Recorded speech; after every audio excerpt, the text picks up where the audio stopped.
What's up? On a beautiful morning in New York, people are having fun in Central Park. Suddenly, the crowd starts behaving strangely. They repeat words, stop motionless in the middle of the street, or start walking backwards. At that moment, some people start to scream. And on a bench, a woman watches as her friend says the same sentence over and over again. She then takes her hairpin and gives up on living right there. In the center, a group of construction workers are taking a break when suddenly a body falls next to them. At first, the others think it was an accident, but soon another body falls, and when they look up, they discover that all the workers on the upper floors are giving up too.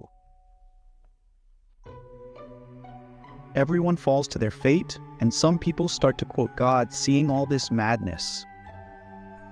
Meanwhile, science teacher Elliot is telling his class about the time millions of bees disappeared across the country.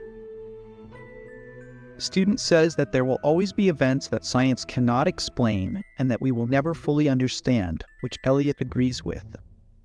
The other students begin discussing mysterious events, but are interrupted when Elliot is called to an emergency staff meeting. On his way to the main hall, Elliot takes a look at other classrooms and sees students shocked by something on their phones. Once all the teachers have gathered, the principal explains that the city is in a state of emergency. Apparently, some terrorists released gas in Central Park, which strangely causes people to give up without thinking twice, and this caused classes to be canceled in all over the city. So the teachers return to their classrooms and tell the students they can go home. Elliot goes out with his best friend and colleague, Professor Julian, whose mother is hysterical on the phone even though she is in Philadelphia, and told Julian to take his family there. Elliot and his wife Alma are also invited, and Elliot admits that Alma has been distant lately and at home. Alma is nervous because she keeps getting a call from someone named Joey, who she doesn't want to talk to. She ignores her phone and watches the news to find out about all the people who keep dying in the area and how New York is being evacuated. Soon, Elliot arrives and together they pack their bags to leave town. The couple arrives at the train station where they find Julian with his daughter Jess. Your wife got stuck in traffic in Princeton, so she's catching the next train. The station's TV reporter reports that autopsies revealed that the toxin is a natural compound. Julian makes a comment regarding the couple's problems, and this infuriates the soul, who doesn't want his problems to be exposed like this. Meanwhile, in Philadelphia's Rittenhouse Park, police do their best to keep traffic jams under control.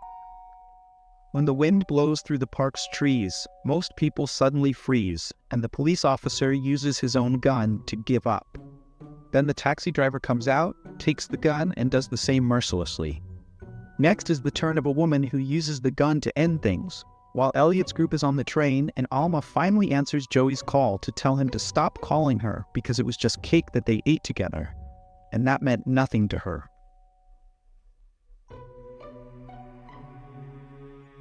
At that moment, Joey tells her that the event is also happening in Philadelphia, and soon most people start receiving calls from friends and relatives saying that other cities like Boston were also hit. Eventually, the train stops in Pennsylvania, and workers inform passengers that this is the last stop because all train service has been discontinued. They've also lost all contact, so there's nothing they can do to help. There is a small country town nearby, so the crowd ends up at a diner. A woman receives video from the Philadelphia Zoo showing a man entering the lion's cage and being killed by the animals on TV. Reporters announce that the government has backed away from the idea of a terrorist attack. The event is happening in the Northeast area and spreading to small towns. At that moment, the power goes out and people panic, so everyone runs to escape in their cars. Elliot and Alma try to ask for help, but everyone ignores them. Fortunately, older couple who run plant nurseries invite them to come with them. So Elliot and Alma call Julian. However, Julian has lost contact with his wife and wants to find her. So he leaves Jess with Elliot and Alma and leaves, with a family that is heading to Princeton. Moments later, The couple stops at their house to gather supplies, and the husband tells Elliot that he thinks it is the plants that are spreading the chemicals that kill people. Meanwhile, Julian's group arrives at Princeton and discover that this area has also been infected.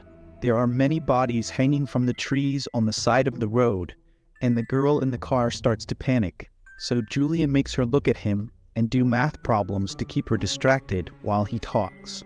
He notices a hole in the roof of the car. Suddenly the car stops, and after a pause, it crashes into a tree.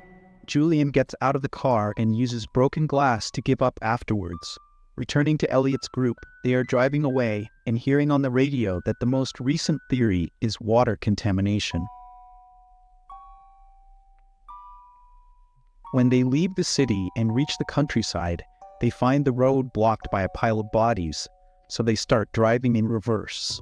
However, when they reach the intersection, they see cars coming from other roads too, including an army truck.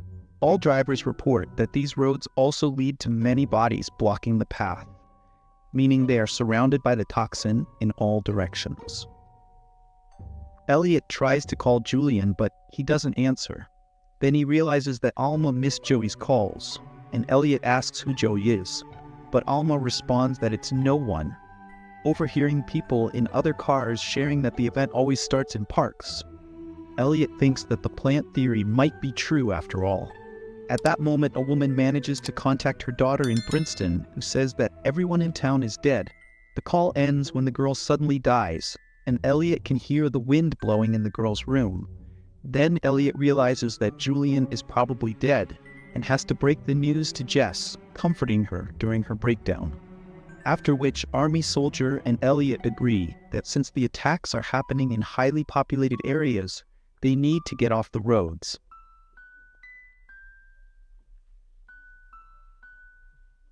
The crowd is divided into two groups, and they begin to cross the countryside to reach a small, remote town, which may be safe because it is still being built.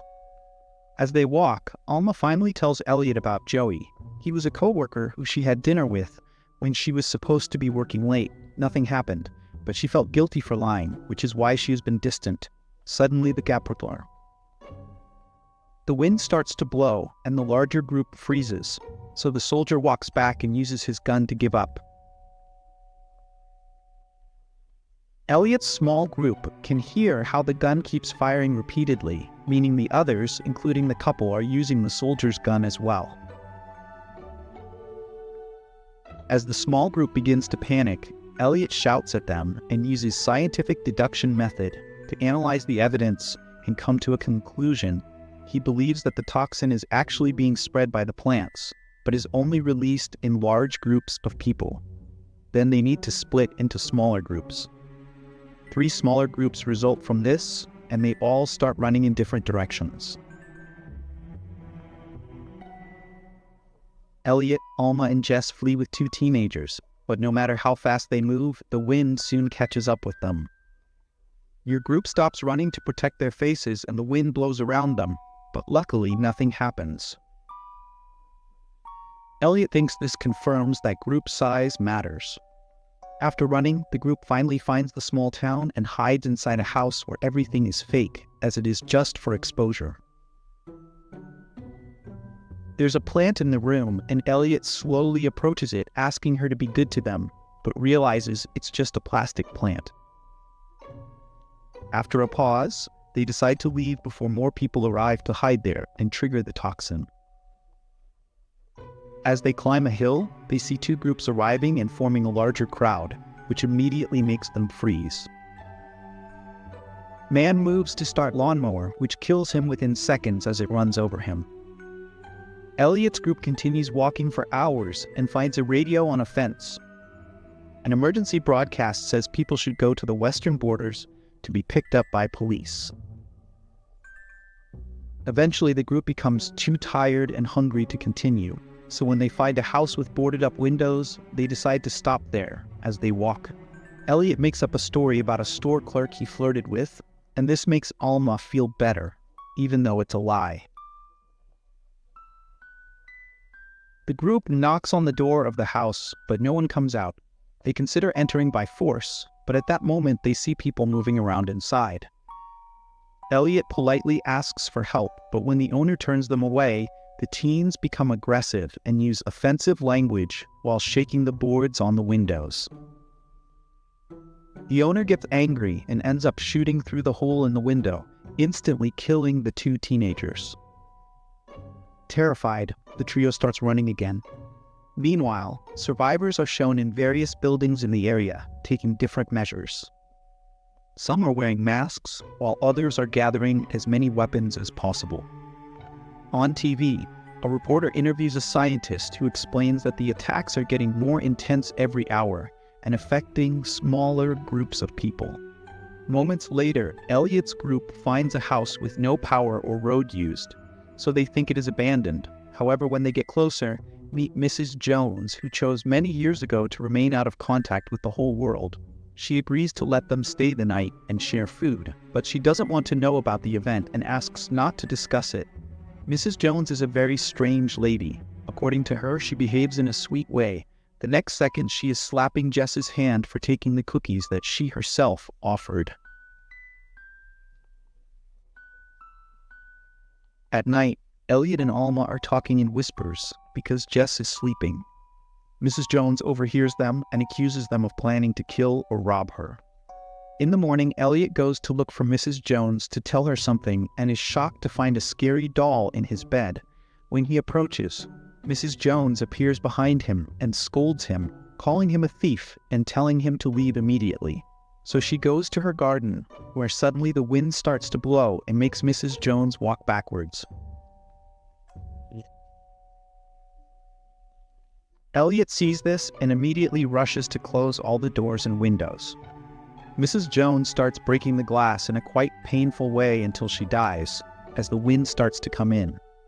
Helio runs through the house trying to find Alma and Jess. Somehow he can hear them but can't locate them. He thinks he hears them in the basement, but when he enters, he is alone. Alma and Jazz are actually outside in an old stone house with a fountain and communication tube connecting the two buildings. Elliot uses this tube to tell them that now the toxin seems to be activated by even a single person. After sharing some nice words and memories, Elliot decides he doesn't want to die alone and leaves. Alma and Jazz soon leave as well, and everyone gives their hands as the wind blows around them. However, nothing happens, and the trio return home, realizing that the event is finally over. 3 months later, Alma and Elliot are happily living together while raising Jazz. Alma also discovers that she is pregnant, and Elliot is delighted with this news. On TV, scientist explains that the event was probably a message sent by the planet to warn humanity that they are causing a lot of damage, so they should expect another attack soon. Meanwhile, in Park in France, people start to freeze, and screams can be heard as the wind blows around them, thus ending the 2008 sci-fi horror film End of Time.